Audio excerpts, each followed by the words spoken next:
Saudara-saudara kekasih di dalam Tuhan Yesus, puji dan syukur kepada Tuhan yang telah memimpin kita sampai saat ini sehingga kita dapat bertemu lagi di dalam acara Renungan Harian GP Kris Pangkal Pinang. Sebelum kita bersama-sama merenungkan firman Tuhan ini, mari kita berdoa mohon pimpinan Tuhan dan pertolongan Roh Kudus. Mari kita berdoa. Bapa kami yang ada di dalam sorga, terima kasih sehari lewat sehari, seminggu lewat seminggu. Tuhan telah memimpin kami sampai saat ini. Pada saat ini kembali kami mau belajar firman Tuhan di dalam acara renungan harian gereja kami. Kami mohon Roh Tuhan menolong kami supaya kami dapat mengerti firman Tuhan. Pakailah hamba-Mu untuk menyampaikannya dengan sederhana dan jelas. Terima kasih Tuhan. Dalam nama Tuhan Yesus kami berdoa. Amin. Saudara-saudara kekasih di dalam Tuhan Yesus, kita tahu bahwa ketika Allah mencipta dunia ini adalah yang indah, yang sangat menyenangkan untuk tempat tinggal kita manusia. Namun karena Adam dan Hawa nenek moyang kita telah berbuat dosa, maka dunia ini berubah sehingga kita yang hidup di dalam dunia ini akan mengalami penderitaan. Nah, saudara sekalian, oleh sebab itu saudara sekalian, hari ini satu fakta kita yang hidup di dalam dunia ini tidak luput daripada yang namanya penderitaan.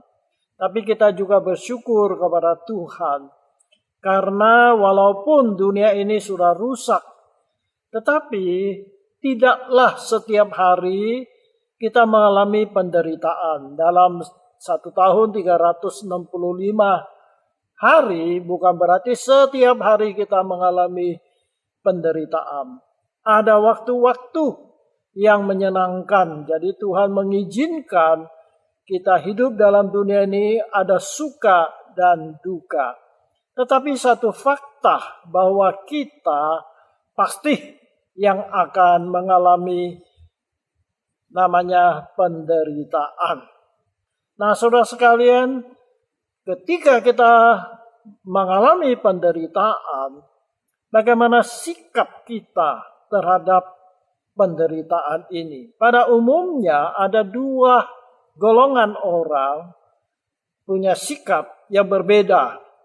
Golongan yang pertama adalah ketika seseorang mengalami penderitaan, lalu dia bersungut-sungut kepada Tuhan. Dia menyalahkan Tuhan. Dia berkata, kalau Tuhan itu Maha Kasih, Maha Kuasa, mengapa Tuhan membiarkan manusia itu menderita? Atau dengan kata lain, dia menganggap kalau Tuhan itu mengasihi dia, mengapa Tuhan mengizinkan penderitaan itu menimpa dia?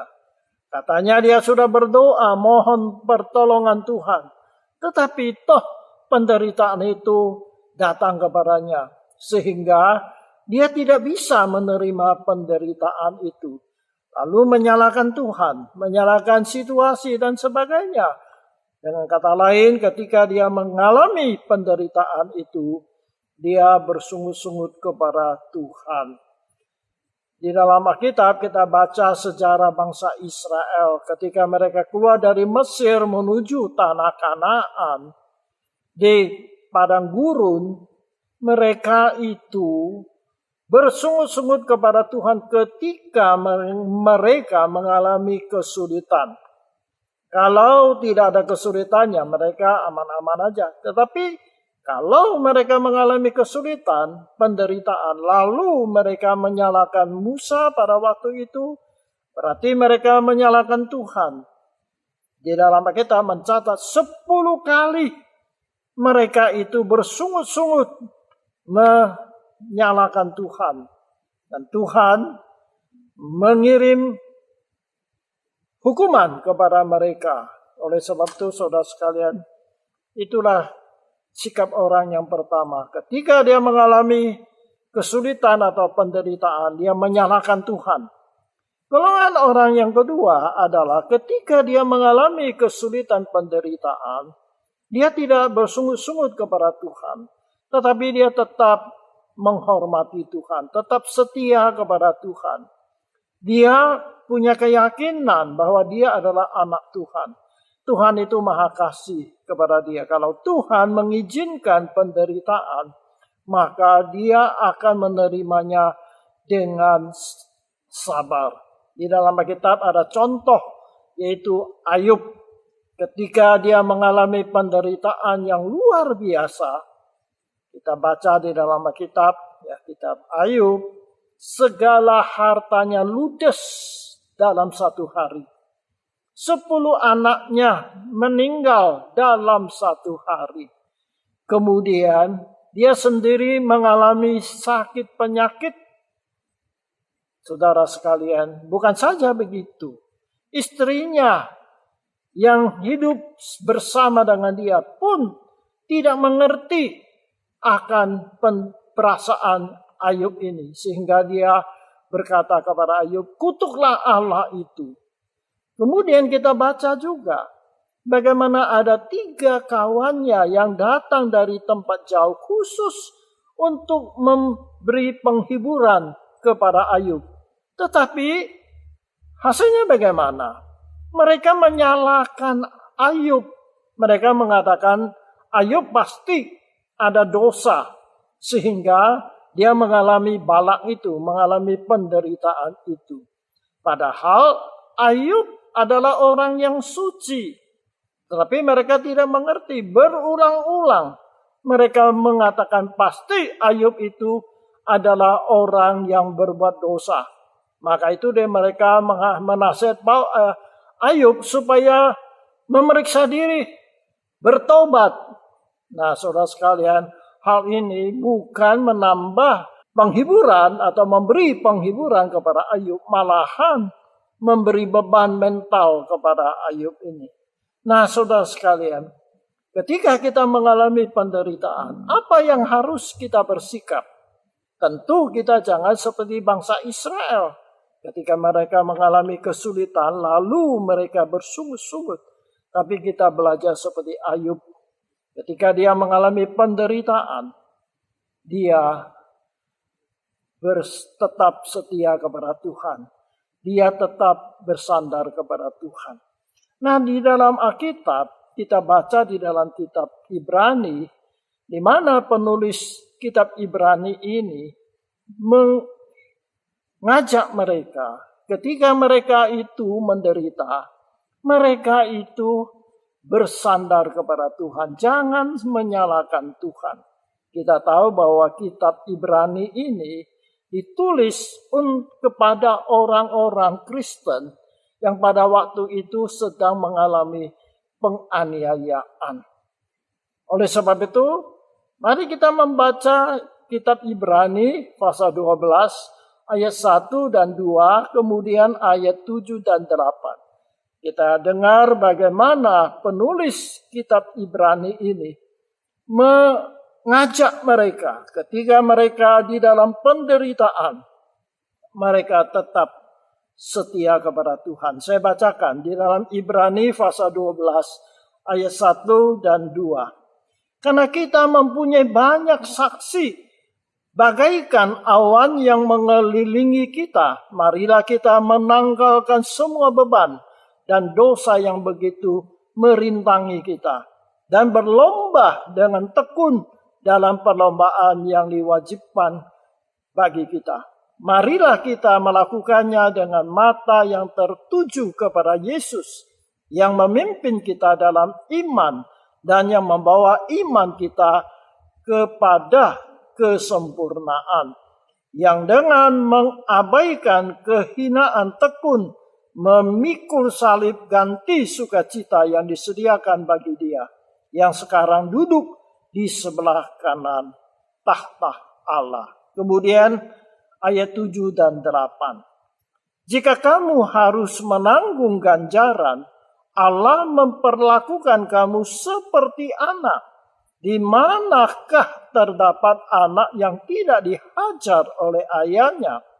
Tetapi jikalau kamu bebas dari ganjaran yang harus diderita setiap orang, maka kamu bukanlah anak, tetapi anak-anak gampang. Nah, saudara sekalian, jadi penasihat daripada penulis surat Ibrani ini kepada orang Kristen yang pada waktu itu sedang menderita karena iman mereka. Ada beberapa hal yang boleh kita kutip dari ayat-ayat yang kita baca tadi. Pelajaran yang dapat kita dapat dari nasihat kepada orang Ibrani yang sedang mengalami penderitaan itu. Yang pertama adalah supaya mereka belajar dari tokoh-tokoh orang beriman yang dahulu juga menderita yang luar biasa. Jadi penulis surat Ibrani ini mengajak orang Kristen pada waktu itu, lihatlah bapak-bapak atau ibu-ibu atau saudara kita yang dahulu menderita karena Kristus. Dahulu juga menderita karena kebenaran. Dan dikatakan mereka itu banyak seperti awan yang mengelilingi kita. Berarti apa saudara sekalian? Berarti orang-orang yang telah menderita untuk Tuhan, untuk kebenaran itu tidak sedikit orangnya, banyak sekali. Mari kita melihat kepada teladan mereka supaya kita belajar bahwa mereka telah memberi contoh yang baik di dalam penderitaan. Jadi yang pertama adalah ketika kita dalam penderitaan, mari kita melihat orang-orang yang telah menderita di dalam kebenaran supaya kita juga dikuatkan iman kita. Yang kedua adalah di dalam penderitaan, kita jangan berbuat dosa. Dengan kata lain, ya kalau orang di dalam penderitaan gampang mencari jalan keluar dengan jalan yang tidak benar, yang tidak disukai oleh Tuhan. Oleh sebab itu, penulis surat Ibrani ini mengatakan kepada mereka, tinggalkan dosa-dosa yang mengikat kita. Saudara sekalian, jadi waktu kita di dalam penderitaan, janganlah kita cari jalan pintas untuk keluar dari penderitaan itu yang tidak benar, yang berdosa, yang tidak disukai oleh Tuhan. Saudara sekalian, umpamanya ada orang dagang kesulitan, dagangannya nggak laku-laku. Maka itu pergi cari dukun, ya, cari jimat-jimat, penglaris supaya tokonya maju, usahanya maju, saudara sekalian. Jadi cari dukun. Nah, saudara sekalian, jalannya demikian bukanlah dikehendaki oleh Tuhan. Oleh sebab itu ketika kita mengalami kesulitan atau penderitaan, jangan kita berbuat dosa. Tetap setia kepada Tuhan. Yang ketiga yang diajarkan oleh penulis kitab Ibrani ini adalah ketika kita di dalam penderitaan, pandanglah kepada Yesus Kristus. Tadi dia merasa kita melihatlah tokoh-tokoh atau orang-orang yang mendahului kita, tokoh-tokoh iman yang telah menderita. Nah, tetapi kita harus ingat, mereka pun adalah manusia. Bisa-bisa kita akan menemukan atau melihat kelemahan-kelemahan mereka. Sehingga akhirnya iman kita juga goyang. Oleh sebab itu, penulis surat Ibrani ini mengingatkan kita, pandanglah kepada Yesus Kristus. Karena Yesus Kristus telah memberi contoh yang paling sempurna untuk kita. Kalau kita baca di dalam kitab Injil, kita akan mengetahui bagaimana Tuhan kita Yesus menderita sengsara Dia menderita untuk kita. Jadi dia menjadi contoh bagi kita. Kita belajar seperti Tuhan Yesus. Padahal dia adalah Allah yang Maha Kuasa. Kalau dia mau melepaskan diri dari penderitaan, itu mah gampang sekali. Tetapi dia tidak melakukannya. Dia tetap setia, menderita, sampai mati di kayu salib. Maka itu penulis kitab Ibrani ini menasihat kita. Contohilah Tuhan Yesus. Lihatlah kepada Tuhan Yesus. Pandanglah kepada Yesus.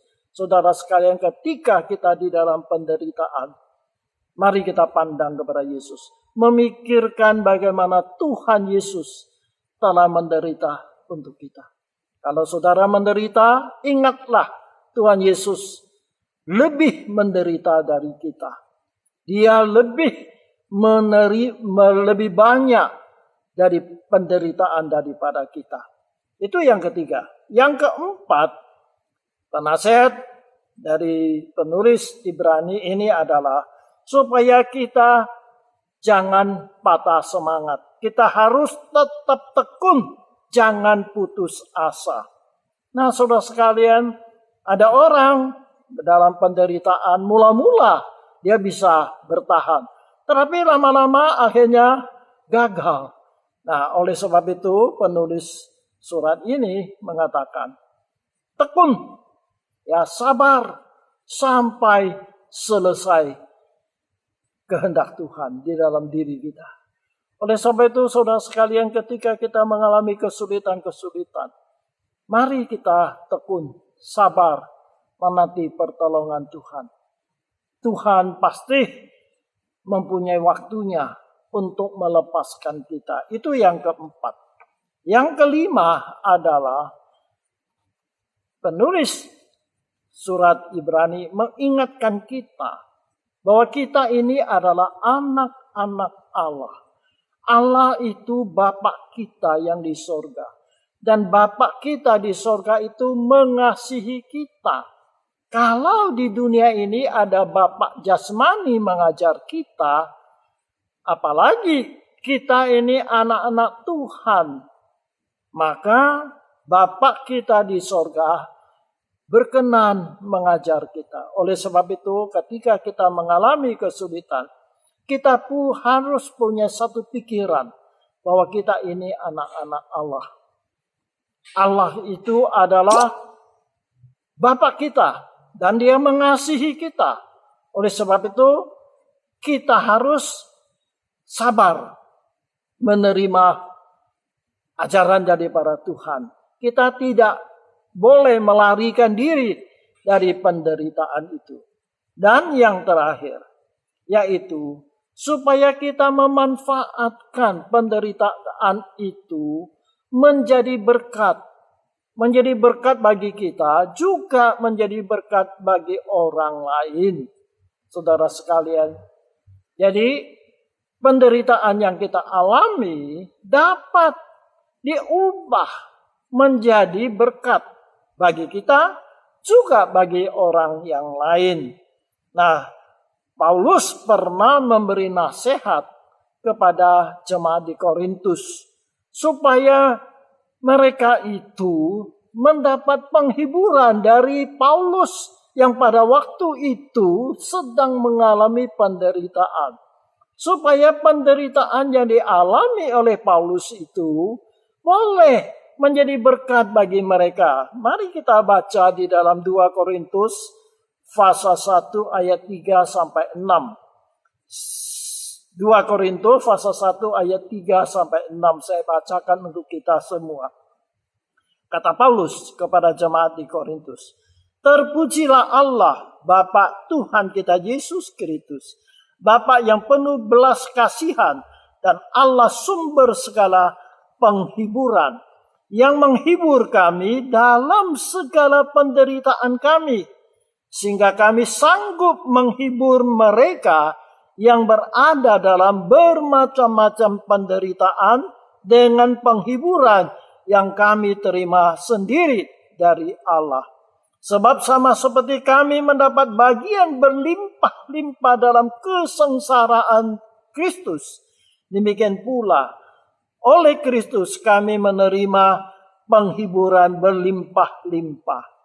Jika kami menderita, hal itu menjadi penghiburan dan keselamatan kamu. Jika kami dihibur, maka hal itu adalah untuk menghibur kamu, sehingga kamu peroleh kekuatan untuk dengan sabar menderita kesengsaraan yang sama seperti yang kami derita juga. Nah, saudara sekalian, di dalam ayat-ayat ini Paulus mengatakan mereka mengalami penderitaan, tetapi Allah menghibur mereka.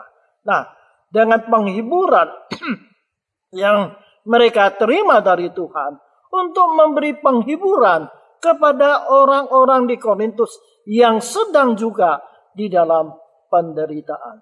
Jadi saudara sekalian, penderitaan yang kita alami boleh menjadi berkat bagi orang lain. Kiranya Tuhan menolong kepada kita.